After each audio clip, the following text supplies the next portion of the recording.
Tu es toujours à la recherche du SSD le plus rapide possible, un SSD en 5.0 et peut-être même encore plus rapide que le M570 qu'on t'a déjà présenté, et bien MSI nous envoie le M580 qui annonce des débits encore plus rapides. Mais est-ce que l'écart de prix justement entre ces deux modèles en vaut vraiment la chandelle? C'est ce que je te propose de découvrir dans cette vidéo.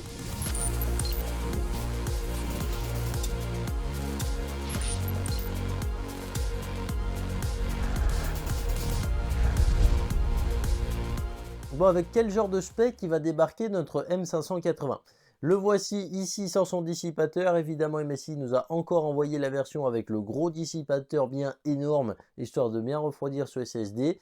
On verra juste après justement si lui en a besoin contrairement à son frère. Du coup, on retrouve ici le M580. Et au niveau du hardware embarqué, bizarrement, on a exactement la même chose que le M570 Pro. Donc si jamais tu n'as pas vu la vidéo, ici on a un contrôleur de chez Phison qui est le contrôleur conçu pour le PCI Express 5.0. C'est un contrôleur qui est plutôt efficace énergétiquement, ce qui va lui permettre de ne pas trop chauffer. C'est un contrôleur qui permet aussi d'atteindre des débits vraiment assez élevés. Parce que comme tu peux le voir à l'écran, c'est un contrôleur qui te permet d'atteindre des débits vraiment fulgurants. Hein, ça dépasse largement les 10 gigaoctets par seconde.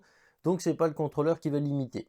En plus de ça, c'est un contrôleur qui embarque vraiment beaucoup de technologies qui vont te permettre de corriger les erreurs ou simplement de les détecter. Et justement, ça va permettre d'optimiser un petit peu l'écriture et la lecture des données. En ce qui concerne le cache qui est intégré sur ce SSD, puisque oui, il a un cache comme son petit frère, et ben on va retrouver ici exactement le même, 4 Go de LPDDR4 qui tourne à 4266 mégatransferts. Pour faire simple, il a une petite RAM intégrée qui lui permet d'écrire et de lire beaucoup plus vite. En ce qui concerne la mémoire qui est intégrée sur ce SSD, on retrouve encore une fois de la TLC 3D, donc ça vient tout droit de chez Micron, avec la technologie 236 layers, ce qui leur permet de réduire encore la taille des puces et d'économiser encore de l'argent. Évidemment, la différence, nous, on la voit pas trop. D'ailleurs, dites-moi si ça vous intéresse dans les commentaires de savoir un petit peu ce que ça veut dire, tous ces layers, tout ça, et qu'est-ce que ça change pour vous, et qu'est-ce que ça change pour le fabricant. Si jamais ça vous intéresse, on pourra faire une petite vidéo dessus. Bon, comme on vient de le voir, au niveau du hardware, hein, au niveau des composants, c'est exactement la même chose entre le M570 Pro qu'on avait présenté et ce M580. Et là, vous êtes peut-être en train de vous demander comment, avec exactement les mêmes composants, on peut avoir quelque chose de plus puissant avec ce M580 que ce qu'on avait vu avec le M570 Pro. Bah tout simplement ça va changer au niveau du logiciel du SSD, donc directement avec le firmware intégré. Bon, la marque entre les deux modèles elle annonce quand même déjà une grosse différence de débit, donc est-ce que juste le fait de changer le firmware ça va vraiment permettre de les atteindre?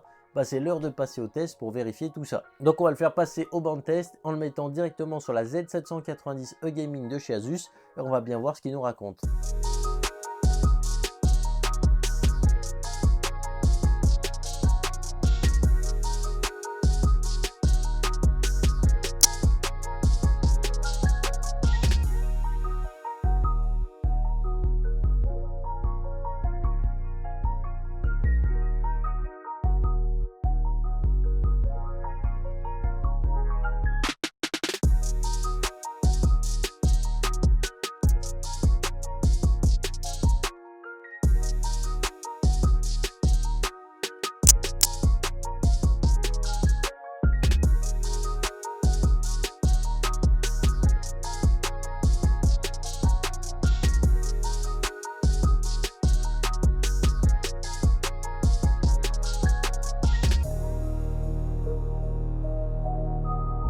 Le fait justement d'avoir modifié le firmware, ça va permettre à ce SSD d'être un peu plus rapide. La différence reste quand même plutôt visible. Et avec ce gain performance, on a le droit de se demander est-ce que ce SSD chauffe plus que son petit frère? Bah malheureusement pour vous, ce SSD chauffe quand même un peu plus. Sur le même stress test, il a réussi à gagner 5 à 6 degrés, donc avec exactement les mêmes composants. Et en plus de ça, avec le dissipateur fourni par MSI.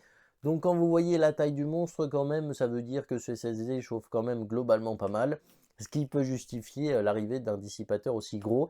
Là où le M570 Pro n'en avait pas besoin, ce M580 en a peut-être eu besoin, et encore avec des dissipateurs comme ma carte mère, je doute forcément qu'on est obligé de passer sur un tel monstre. En tout cas, on voit qu'il est plutôt utile, même s'il n'y avait pas besoin d'en arriver jusque-là. Et il vous manque une seule information pour conclure sur ce SSD, c'est le prix. D'un côté, on a le M570 Pro qui s'annonce autour de 330 €. Et d'un autre côté, on a le M580 qui lui va être à 340 €. Ces 10 € d'écart, c'est clairement pour vous faire un prix d'accroche, étant donné que quand vous allez voir le prix du M570 Pro, vous allez vous dire que pour seulement 10 € de plus, vous allez prendre le 580. C'est un petit peu la petite astuce marketing de chez MSI. Moi, en tout cas, tout ce que je peux vous dire, c'est que basiquement, prenez le M580 parce que pour 10 € de plus, ça vaut clairement la peine. Et pour les plus bidouilleurs d'entre vous, je vous vois déjà venir. Vous allez vous dire qu'on peut flasher le logiciel du M580 sur le M570 Pro et gagner ces 10 €. Personnellement, je vous le déconseille parce que c'est un SSD qui est quand même voué à être plutôt fiable dans le temps.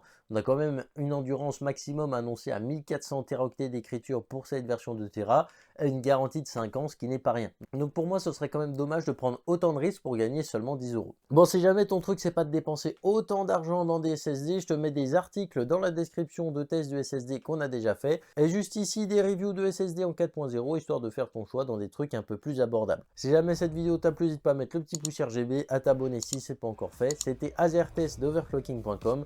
À la prochaine.